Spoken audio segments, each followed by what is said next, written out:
कांशीराम जी को इम्पैक्ट नहीं पता था कि अनपढ़ समाज है, इसको अगर नशा हम लगा देंगे तो नशा का डिस्ट्रक्टिव यूज कर सकता है। हर आदमी से पूछिए तो सब विधायक ही बनना चाहता है, हर आदमी एमएलए एमपी बनना चाहता है, जिनके पास कोई क्वालिटीज नहीं है, कुछ नहीं है वो बनना चाहता है। भाई मुझे फोन आते हैं बंबई से कि भाई साहब मुझे भी, कई जगह से मुझे भी जाना है उस हाउस में। हमने करते क्या हो, तो ऑटो चला रहा हूं अभी। लीडर कहां पैदा होता है, चुनाव में? किसने बताया ये बात? आरएसएस के लीडर सरस्वती शिशु मंदिर में बनाए जाते हैं, हजारों उनकी शाखाएं, संस्थान लीडर्स तैयार कर रही है फ्यूचर जनरेशन के। इंदिरा गांधी के जमाने में जितनी नौकरियां मिली, जो ये बात कर रहे हैं अंबेडकर, उसी को मैं एक्सटेंड कर रहा हूं। तो आज क्या मिल रहा है, इस पे सोचिए। चिंता, आप सब पढ़े लिखे प्रबुद्ध लोग हैं। आज मिला कि गया, पहले दोनों में से तय कर लीजिए। कांशीराम जी कांग्रेस से लड़े, आरएसएस से समझौता किए और एक उत्तराधिकार बना दिए राजतंत्र की तरह। तो उसके बाद आरएसएस धीरे धीरे दलित पॉलिटिक्स में निकल गया। अगर आरएसएस बीजेपी से मिलना ही था तो क्या जरूरत थी अटल बिहारी वाजपेयी की सरकार गिराने की? एक वोट से गिर गई। बोलते कि भाई हम समर्थन दे रहे हैं, लेकिन आप 30% जो सरकारी ठेका है उसमें एससी एसटी को दोगे, ये तो रख सकता है शर्त। तो उससे अरबपति बनते कुछ हमारे। इस समाज के पास जो है नोबेल प्राइज जीतने का ख्वाब नहीं है, कोई प्राइवेट हवाई जहाज हमारे पास हुए ख्वाब नहीं है। खाली क्या ख्वाब है? एमएलए बनना है, आमदार खासदार।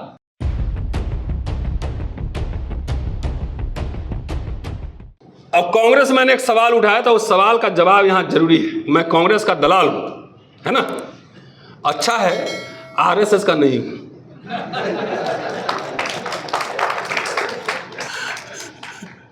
ठीक है ना? ये तो चलेगा। भाई साहब उधर गुस्सा हो रहे थे, कोई गुस्सा मत होइएगा। अच्छा है आरएसएस बीजेपी का नहीं हूं, क्योंकि आजकल ब्लू गमछा लपेट के आरएसएस का पालकी ढो रहा है, सब हिंदू राष्ट्र का पालकी ढो के ला रहा है और सारे कुछ खत्म हो रहे हैं। मैंने एक लाइन कही थी कि बाबा, अंतिम खत्म कर रहा हूं, कि बाबा साहब कांग्रेस से लड़े, कांग्रेस में शामिल हुए मंत्रालय में, और उसका कारण यहां पे दिया लखनऊ के भाषण में। कांशीराम जी कांग्रेस से लड़े, आरएसएस से समझौता किए और एक उत्तराधिकार बना दिए राजतंत्र की तरह। तो उसके बाद आरएसएस धीरे धीरे दलित पॉलिटिक्स में निकल गया, है ना? तो हिंदू राष्ट्र आपको मुबारक हो, आप रहिए, मुझे मुबारक नहीं है। जेल जाएंगे, गिरफ्तारी होंगी, हमले होंगे, तब भी इनके खिलाफ दलितों में ब्लू गमछा पहन के जो भगवा रथ ढूंढ रहे हैं उनके खिलाफ हमारी जो है यलगार जारी रहेगा। लड़ेंगे इसके खिलाफ, चाहे वो हमारा भाई क्यों ना हो, चाहे हमारा रिश्तेदार क्यों नहीं हो। बाबा साहब ने कहा था कि शिक्षित वो है जो अपने शत्रु को पहचानता है। यही शत्रु पहचाने थे जो 51 में कह रहे थे कि आरएसएस हिंदू महासभा से समझौता नहीं करना है। लखनऊ भाषण जरा सुना देता हूं। आज अगर बाबा साहब होते ना, तो इस टाइप के दलित लोग जो है ना, उनको भी कह देता कि मनुवादी है, दलाल है, उनको भी कहता। क्योंकि यहां स्पष्टीकरण दे रहे हैं। उनसे 3 सवाल पूछे गए थे कि कैबिनेट मिशन के जब जा रहे थे तो आप चुप क्यों रहे? दूसरा, मैं कांग्रेस सरकार में शामिल क्यों हुआ? तीसरा, मैं भविष्य में क्या करना चाहता हूं। 3 सवाल थे। 2 सवाल पे नहीं जा रहा हूं, लंबा बोल गया। पहला, जो कांग्रेस में शामिल क्यों हुए, उसका स्पष्टीकरण। लोग पूछ रहे थे कि आप तो कांग्रेस में जिंदगी भर लड़े, तो शामिल क्यों हुए? कह रहे हैं, मुझसे पूछा जाता है कि कांग्रेस के खिलाफ 25 साल लड़ने के बाद भी मैंने इस नाजुक मौके पर मौन रहना पसंद क्यों किया। इसका कारण है कि हम लोग बटे हुए थे, पंचमागी थे, फिफ्थ कॉलमनिस्ट थे। इतनी औकात थी दलितों की, और उसमें कई धाराएं थी, उस समय भी उतनी ताकत नहीं थी। कांग्रेस के बारे में लिख रहे हैं कि उस समय ऐसे शक्तिशाली संगठन से मतभेद रखना हमारे हित में नहीं था। पावर ट्रांसफर हो रहा था। कैबिनेट मिशन ने दलितों की मांग नहीं मानी, ठीक है साहब, नहीं मांगी, तो अंबेडकर साहब के सामने अंधेरा था कि मेरी जिंदगी का पूरा संघर्ष कहीं बर्बाद ना हो जाए। तो क्या कह रहे हैं कि हमें उस समय लगा कि इससे टकराना अभी ठीक नहीं है। गांधी और कांग्रेस ने अछूतों का क्या लिखा, जो ढपली पीटते रहते ना, उसके बाद का है ये। उसके बाद हमने सुलह की नीति अपनाई और कुछ सफलता भी पाई। हमने वो सब नहीं पाया जो हम चाहते थे, फिर भी हमने बहुत कुछ पाया। हमने विधानमंडलों और सेवाओं में आरक्षण प्राप्त किया और हमारी अधिकांश मांगें स्वीकार कर ली गई। पृथक निर्वाचन मंडल की हमारी मांग नहीं मानी गई, लेकिन हमें इसके लिए शर्मिंदा नहीं होना चाहिए, क्योंकि अन्य अल्पसंख्यक भी इस संबंध में असफल रहे। यह समय कांग्रेस के साथ मतभेद रखने का समय नहीं है। हमें सुलह और सहयोग के माध्यम से अधिकाधिक पा लेना चाहिए। क्या करें? मैं तो कांग्रेस से कुछ नहीं लिया हूं अभी ना, चवन्नी भी नहीं, चाय भी नहीं पिया हूं। तो बाबा साहब इस समय कांग्रेस से समझौता कर रहे हैं, तो इन लोग क्या कहता है ऐसे लोग कि ये भी कांग्रेस के चमचा है। बाबा साहब भी कांग्रेस के चमचा हो गए, यही समझ। आगे कह रहे हैं, थोड़ा सा वो स्पष्टीकरण भी दे रहे हैं। इसमें बहुत हंगामा हुआ था दिल्ली में, कांग्रेस के मिनिस्टर रहते हुए कांग्रेस पे अटैक किए थे वहां कुछ पॉइंट्स पे आरक्षण को लेकर।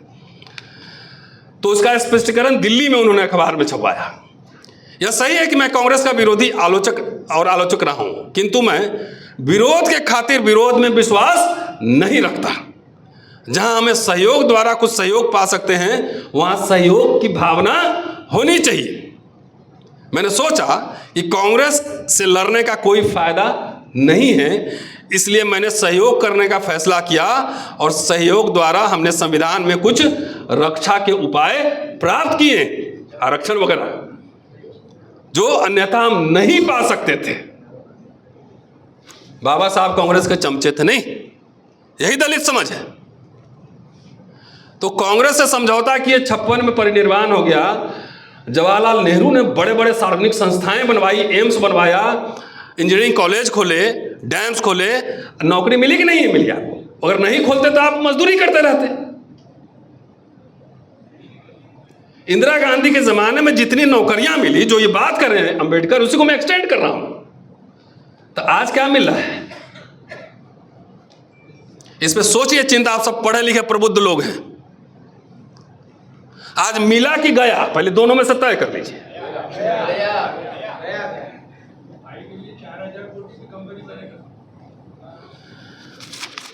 क्लैरिटी होनी चाहिए।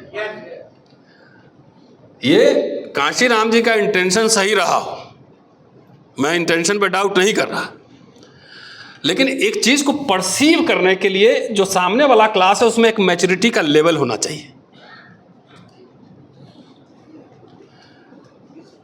उन्होंने पब्लिक, उनके पूरा का संकलन मेरे पास है, खाली भाषण उन्होंने दिए हैं, और उससे ज़्यादा उम्मीद भी नहीं की जा सकती है कि वो यूनिवर्सिटी में रहकर रिसर्चर तो थे नहीं कि किताब लिखते। जैसे अंबेडकर कोलंबिया से आए थे, लंदन से आए थे। तो उसका इम्पैक्ट पब्लिक पे क्या होगा ना, शायद कांशीराम जी असेस नहीं कर पाए। Mature politics is very serious game. Politics इस बच्चों का खेल नहीं है।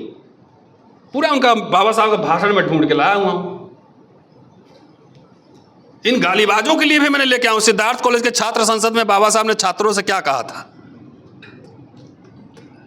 कि आप संवाद, विवाद, डायलॉग से ही आप जीत सकते हैं, लड़ाई करके, झगड़ा करके या डंडा चला के नहीं जीत सकते हैं। तो दलित समाज कोई कम्युनिकेशन करता है किसी से? ये कहां से आया कि सब मनुवादी है?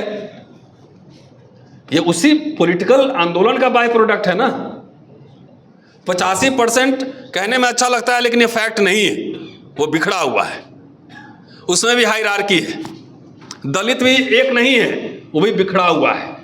तो ऐसे स्थिति में डॉक्टर अंबेडकर रूलिंग एलीट के साथ, वायसराय के साथ, बोरो कमेटी में, साइमन कमीशन में, गोलमेज में गांधी से संवाद ही तो कर रहे थे ना। जवाहरलाल नेहरू डायलॉग कर रहे थे ना, मेमोरेंडम दे रहे थे, ज्ञापन दे रहे थे, उसको बोला डायलॉग कर रहे थे, हेलो कर रहे थे। तो वो समय आपके लिए, हमारे लिए। आजकल लोग अपने लिए नेता सब करता है। एक स्कूल नहीं खोला है। लीडर कहां पैदा होता है? चुनाव में। किसने बताया ये बात?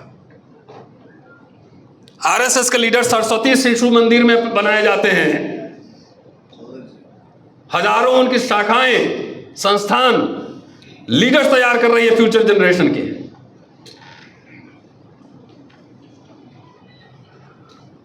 बोलता हूं खड़ी खड़ी तो लगता है कि हम कांग्रेस के दलाल हैं। अभी तक चाय भी नहीं पी उनका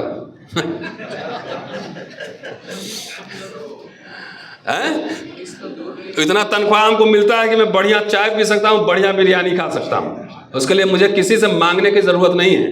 और सुन लीजिए, जितने हुआ करते हैं ना, थोड़ा सा इतना कॉम्प्रोमाइज किया रहता ना तो आज नहीं, आज से 11 साल पहले मैं कहीं और रहता। जितने ऑफर आरएसएस बीजेपी के पास देने के लिए बहुत कुछ है ना। क्या चाहिए? बीसी बनना है, ये बनो, टिकट लेना है, ये लो, मंत्री बनना है, ये लो। को दिया ना, फिर आगे मैं उसी समय की मैं बात कर रहा हूं, उसी समय की। अगर मैं भी समझौता किया रहता ना तो मैं गिरफ्तारी नहीं होती ना, मैं आराम से वहां रहता लुटियन जोन में, और आप यहीं झाल बजाते रहते, हमको बुलाते नहीं सुनने के लिए।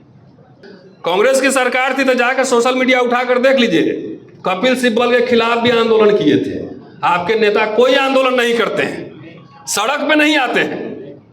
बाबा साहब क्या आंदोलन नहीं करते थे? अस्पृश्य जमात की कितनी आंदोलन उन्होंने किए, सड़क पे उतरे, किसानों का, मजदूरों का सब सभाएं लिए, आंदोलन किए, बॉम्बे में मार्च किया पूरा, चीफ मिनिस्टर खड़े को जाके मेमोरेंडम दिया। कौन दलित नेता आंदोलन कर रहा है? कर रहा है? नहीं, जेल जाए बाबू, जेल जाने बहुत डर लगता है, तो जेल जाने डर लगता है, घर में रहो, छोड़ो ये सब। मैंने इसलिए पहले कहा कि कांशीराम जी को इम्पैक्ट नहीं पता था कि अनपढ़ समाज है, इसको अगर नशा हम लगा देंगे तो नशा का डिस्ट्रक्टिव यूज कर सकता है। हर आदमी से पूछिए तो सब विधायक ही बनना चाहता है, हर आदमी एमएलए एमपी बनना चाहता है, जिनके पास कोई क्वालिटीज नहीं है, कुछ नहीं है, वो बनना चाहता है। भाई मुझे फोन आते हैं बम्बई से कि भाई साहब मुझे भी, कई जगह से मुझे भी जाना है उस हाउस में। हम बोले करते क्या हो? तो ऑटो चला रहा हूं अभी,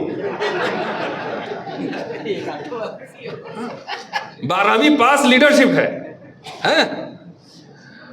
तो हम बोले भैया कम से कम ओला उबर जैसा एक ऑटो का ही तुम खोल लेते कम से कम।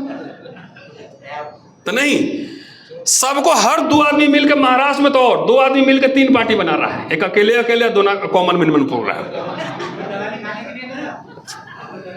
ठीक कह रहा हूं? अगर मैं रहता, मेरे साथ 5 लाख लोग खड़े रहे तो मेरे पास क्या ऑप्शन होगा?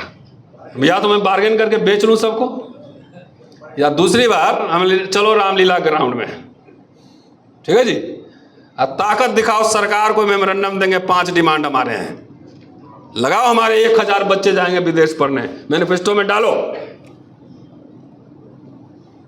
Foreign scholarship 1000 free of cost हमारे बच्चे जाएंगे। नवोदय विद्यालय खुला ना, दलितों ने कोई खोला, कोई स्टेट में भी खोला, सीएम पीएम बन के क्या करोगे? नहीं, पीएम बन जाएंगे तब करेंगे। आरएसएस 50 साल बाद की प्लानिंग करके बैठा है। तो हम लोग बार्गेन करेंगे सत्ता से कि रिजर्व प्राइवेटाइजेशन रोको। अगर आरएसएस बीजेपी से मिलना ही था तो क्या जरूरत थी अटल बिहारी वाजपेयी की सरकार गिराने की? 1 वोट से गिर गई। बोलते कि भाई हम समर्थन दे रहे हैं, लेकिन आप 30% जो सरकारी ठेका है उसमें SC ST को दोगे, ये तो रख सकता है शर्त। तो उससे अरबपति बनते कुछ हमारे। इस समाज के पास जो है नोबेल प्राइज जीतने का ख्वाब नहीं है, कोई प्राइवेट हवाई जहाज हमारे पास हुए ख्वाब नहीं है। खाली क्या ख्वाब है? एमएलए बनना है, आमदार खासदार, स्टॉक मार्केट अडानी अंबानी जैसा बनने का नहीं है, अरबपति नहीं बनना है।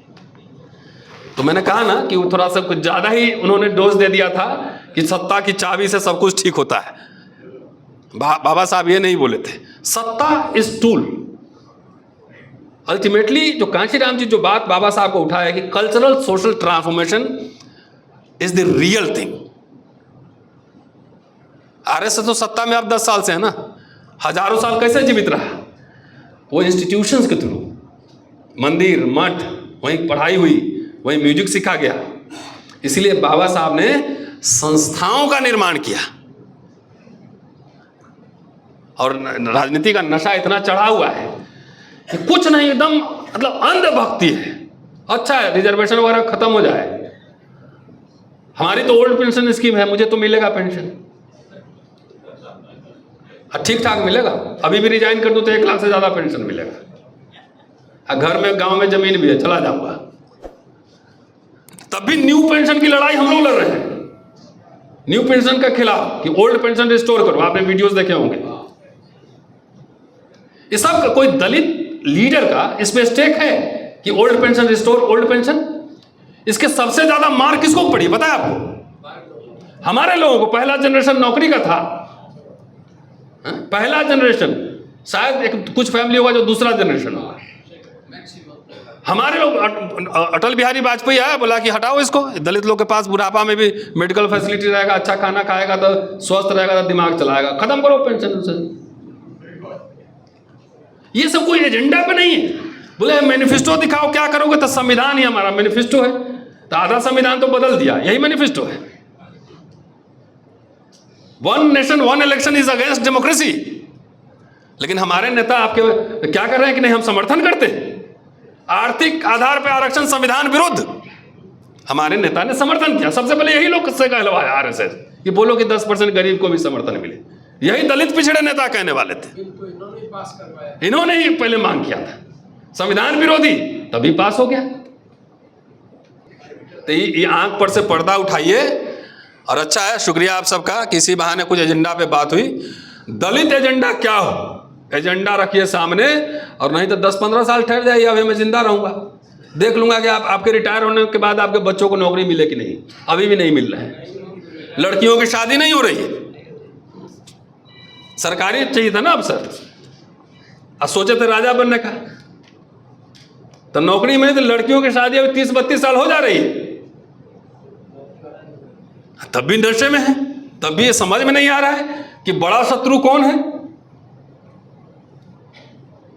सांपनाथ नागनाथ, तो सांप तो कई तरह का होता है, ये भी अंतर नहीं पता होगा। कुछ सांप को जो है ना आप लपेट लेते हैं गर्दन में, कुछ सांप काटता है तो जहर नहीं लगता है, है सर? कुछ काटता है तो जहर नहीं लगता है, वो फ्रेंडली भी रहता है। ये अंतर समझाइए दलितों को। नागनाथ जो है ना फन मारता है ना तो 30 सेकंड में साफ हो जाता है। तो आप सांपनाथ से तो छोड़ दिए, और नागनाथ गर्दन में लपेटे ढोल बजा रहे हो। नहीं, कुछ दिन ठहर जाइए, खाली टाई और चड्डी छोड़ेगा, बाकी कोट शर्ट उतार के सबको नंगा दौड़ा देगा रोड पर। बनते रहना राजा।